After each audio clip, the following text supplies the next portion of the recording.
스크린이라는 객체에서부터는 화면 제어 쪽 요소들을 가지고 있는데요.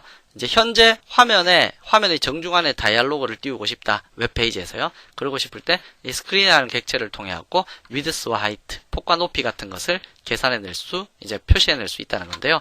지금부터는 뭐 그냥 테스트만 다 해보시면 됩니다.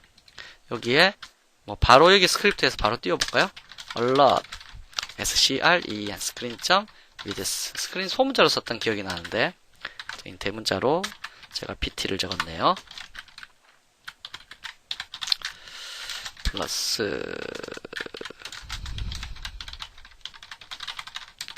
해서 나타내어 보시면 자 800에 600 제가 지금 녹화를 위해서 화면 사이즈를 800에 600으로 맞춰놨거든요. 그래서 800에 600이라는 스크린 사이즈가 정상적으로 출력이 되더라 라는 부분이네요. 다음 윈도우 객체는 현재 윈도우에 대한 그 영역들에 대한 속성들을 지정하는 건데요. 윈도우는 팝업을 새롭게 띄워서 새로운 윈도우를 띄웠을 때도 그것도 윈도우가 되는 겁니다. 그래서 윈도우를 오픈하고 클로즈하고 윈도우의 다시 말하면 윈도우에는 하나의 프레임 위에 여러 개의 프레임들을 또 쌓을 수 있잖아요. 그래서 프레임들이라든지 그 중에 최상위 프레임을 지칭하는 탑, 그 다음에 자기를 띄웠던 바로 부모를 지칭하는 페어런트, 셀프 이러한 값들을 쓸 수가 있는데 이 부분들은 여러분들이 예제를 사용하시면서 윈도우에 있는 객체를 하나하나씩 좀 알아봐야지 알 수 있습니다. 그리고 새롭게 띄운 윈도우에 대해서 리사이즈를 시키고 그 다음에 스크롤을 시켜서 어떤 위치로 보내고 하는 이 윈도우 전체에 대해서 제어를 하는 부분이라서 꽤나 내용이 많습니다. 이 부분은 여러분들께서 한번 직접 하나씩 테스트를 해보시기 바랍니다. 자, 다음으로는 우리가 앞서서 다큐먼트라는 요 객체 한번 보셨죠? 윈도우에 있는 객체 중에 다큐먼트라는 객체인데요. 그래서 이 다큐먼트라는 객체에서는 다큐먼트.write라고 해서 글자를 쓸 수 있고, 그러니까 화면 자체에 대한 제어를 하는 거죠. 클리어해서 이제 지울 수가 있고, 다음에 여기에 오픈해서 글을 쓸 수 있도록 화면을 열 수 있고, 그 다음에 닫을 수 있고, 이렇게 돼 있는데, 여기에서 한 가지는 비교를 해봐야 되겠네요. 예제를 하나 만들 건데요. 여기에 보시면 윈도우 객체를 통해서 오픈을 시키는 게 있어요. 그 다음에 여기에 다큐먼트 객체를 통해서 오픈을 시키는 게 있습니다. 요 두 가지만 일단 비교를 해보시면 나머지 부분에 대해서는 조금 이해가 될 겁니다. 윈도우 객체라는 건 정말 화면 그 자체를 얘기하는 거고 다큐먼트라는 객체는 그 화면에 떠있는 문서 자체를 얘기하는 거거든요. 자, 한번 써보도록 할게요. 예제를 하나 만들어서 비교를 해야 되겠네요. 라운드 언더바 04 언더바 13번째 HTM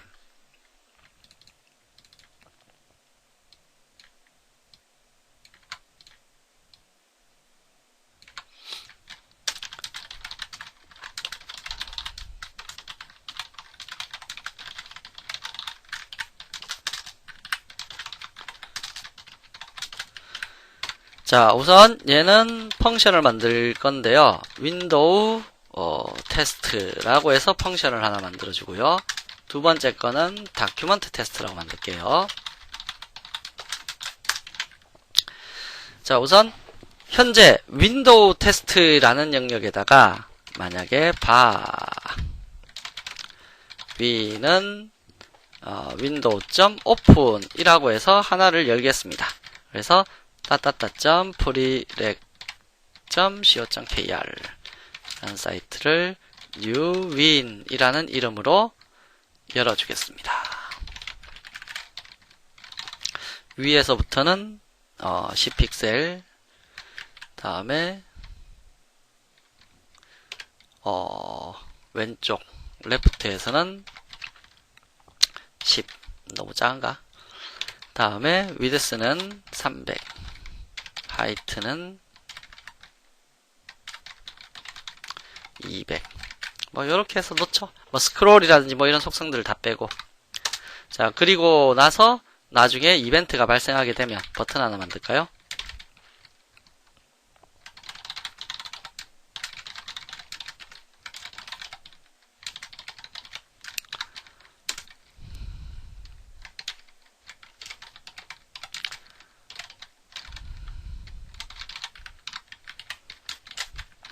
자, 클로즈 테스트라는 이벤트 하나 걸릴 수 있도록 만들었습니다.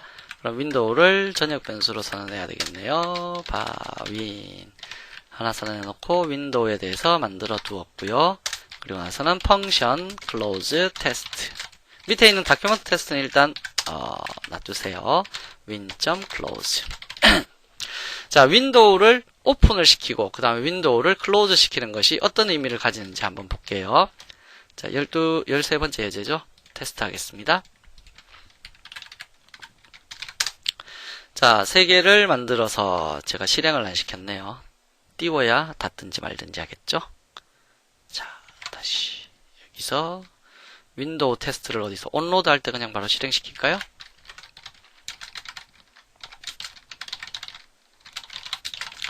자, 그러면 페이지가 로딩될 때 윈도우 테스트라는 게 호출되면서 요 객체가 이제 팝업이 하나가 뜰 겁니다. 팝업 뜬 것을 제가 닫기 버튼을 눌러갖고 얘를 실행시켜서 닫아버릴 거라는 얘기입니다. 자, 보면 팝업 차단됨. 로컬로스트는 팝업 계속 허용.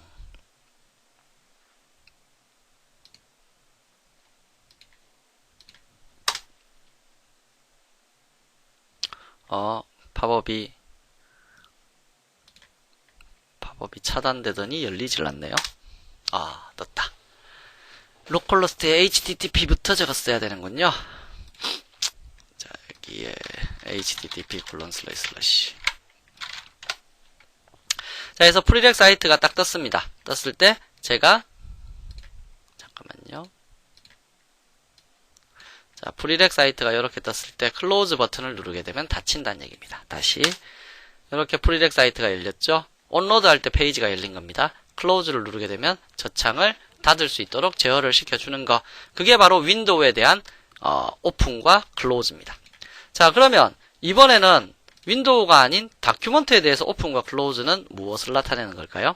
자, 다큐먼트에 대해서 한번 보도록 하겠습니다. 자, 여기서 다음 예제를 다큐먼트가 혼돈되지 않도록 예제를 새로 하나 만들어서 해볼게요.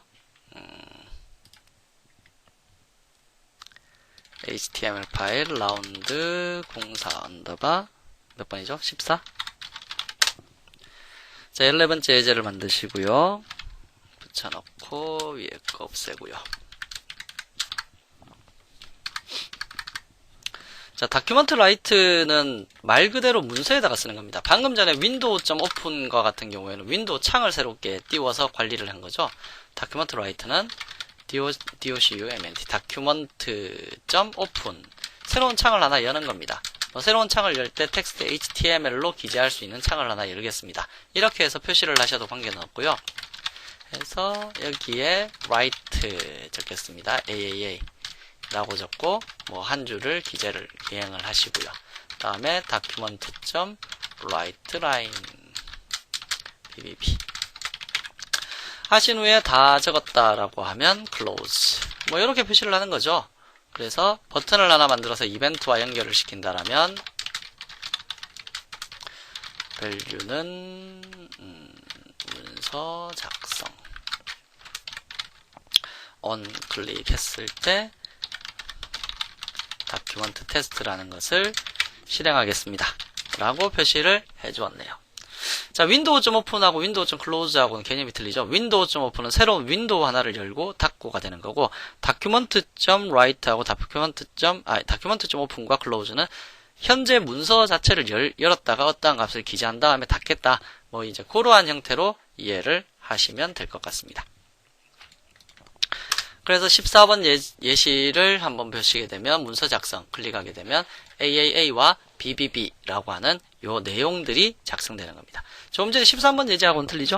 13번 예제를 딱 했을 때는 팝업이 떴고 클로즈 하면 윈도우가 닫힌 거였고요. 14번 예제는 실행을 시키면 문서를 작성할 수 있는 이렇게 문서를 열었다가 닫을 수 있도록 형태를 잡아주는 개념이 되겠죠.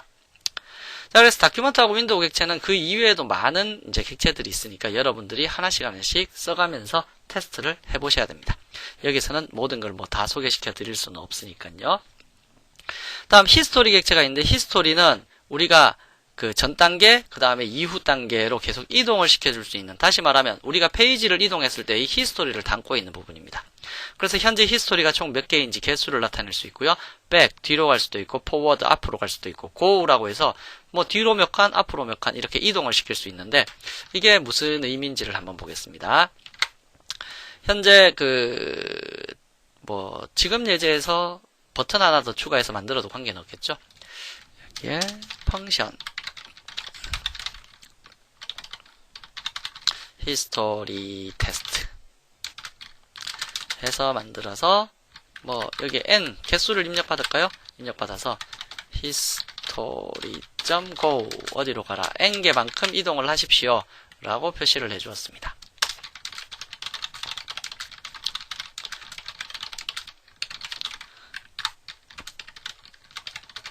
on 클릭하면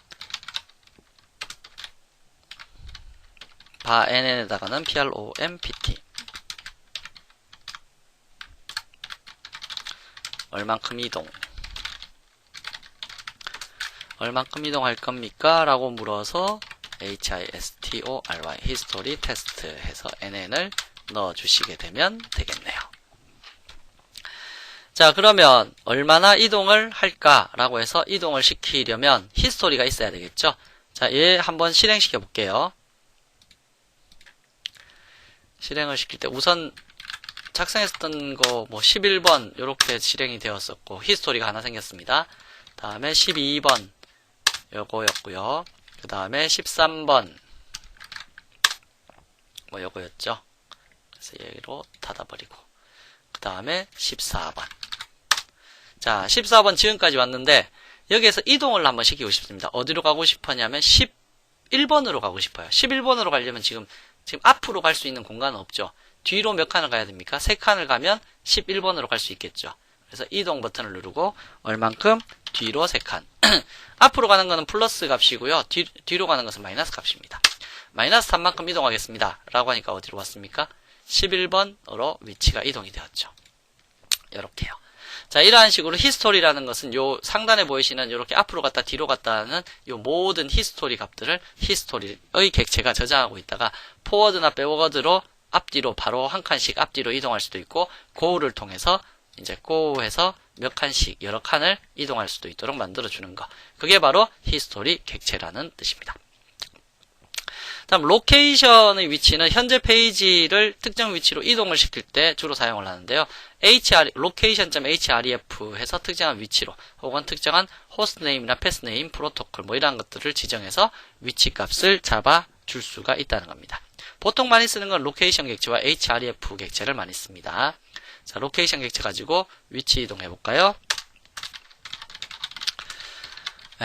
로케이션 테스트 해서 URL 어디로 이동할까요?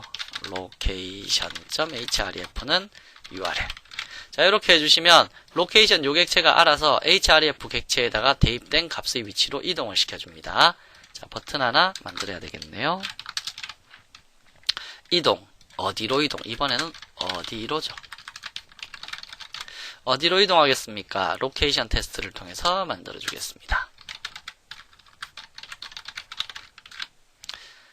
그래서 nn이 아니라 URL이지 뭐 nn으로 해두셔도 됩니다.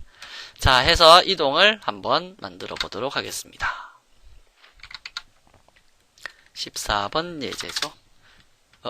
저장을 안 했나요?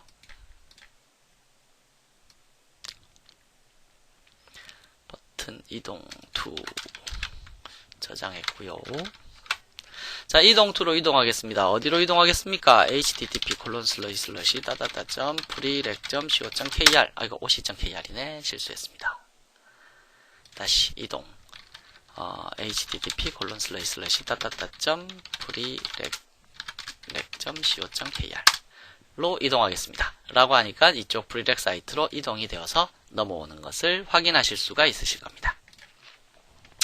자, 여하튼 사용자 객체들 내장되어 있는 객체들이 상당히 많죠. 이거 이외에도 몇 가지 객체들이 있는데 일단 여러분들이 사용자가 직접 정의하는 객체를 자주 사용하시고요. 그리고 그 이외의 객체들은 좀 많이 알고는 계셔야 될 겁니다.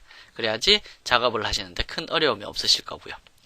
이렇게 자바스크립트는 클라이언트 측의 독립 실행 프로그램 작성을 위한 언어라는 거. 다시 말하면 서버로 가서 무슨 동작을 하고 오는 게 아니라 클라이언트 측에서 빠르게 실행될 수 있도록 만들어주는 거고요. 웹 프로그램 하실 때는 이거 없어서는 안 되실 겁니다. 그래서 반드시 기초 정도라도 자바스크립트는 기억을 하고 계시고요. 자바스크립트는 자바와 동일하게 변수, 연산자, 제어문, 함수, 객체 정의 등이 가능하다. 지금까지 테스트하신 내용이었고요. 자바스크립트를 통해서 이벤트와 이벤트 핸들러를 다룰 수 있다. 특정 이벤트가 일어났을 때 걔를 캐치해서 동작을 만들어낼 수 있다는 거죠.